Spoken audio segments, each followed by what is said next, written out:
Masaganang araw sa inyo! Handa na ba kayong umani ng mga bagong impormasyon?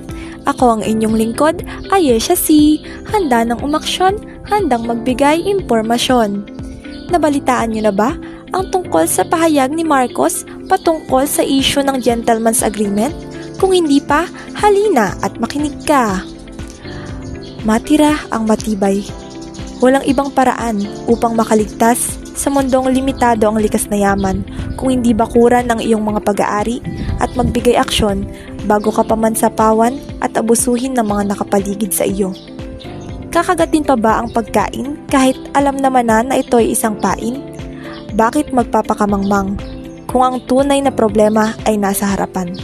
Ipinahayag ni Presidente Ferdinand Bongbong Marcos Jr. na patuloy pa rin ang investigasyong isinasagawa ng gobyerno patungkol sa naturang Gentleman's Agreement sa pagitan ni dating Pangulong Rodrigo Roa Duterte at ng Chinese government, kung saan ito ay pinaghihinalaang pagpapahintulot ng dating Pangulo sa China na pumasok at gumalaw sa teritoryo ng ating bansa, partikular na sa West Philippine Sea.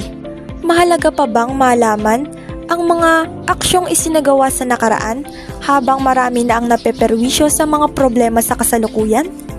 Nagdudulot lamang ng mga walang kwentang katanungan ang pagpapakulong ng gobyerno sa mga nakaraang kasunduan.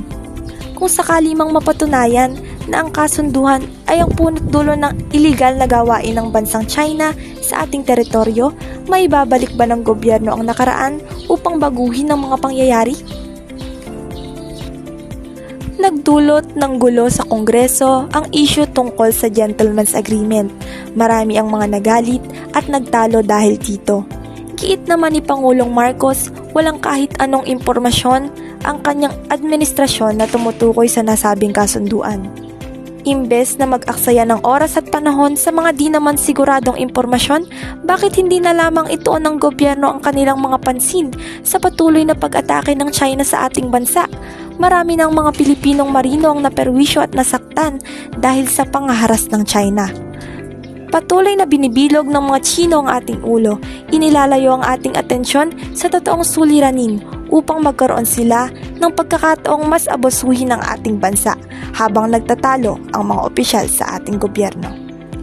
Let us not fall into the trap set by Chinese propaganda of refocusing the debate on this so-called promise while deflecting attention away from China's government, thereby freeing and allowing them to continue their illegal activities in our EZZ. Yan ang pahayag ng Sekretarya ng National Defense, Gilbert Gibo Teodoro Jr. Huwag nang magpabitag sa patibong ng bansang China.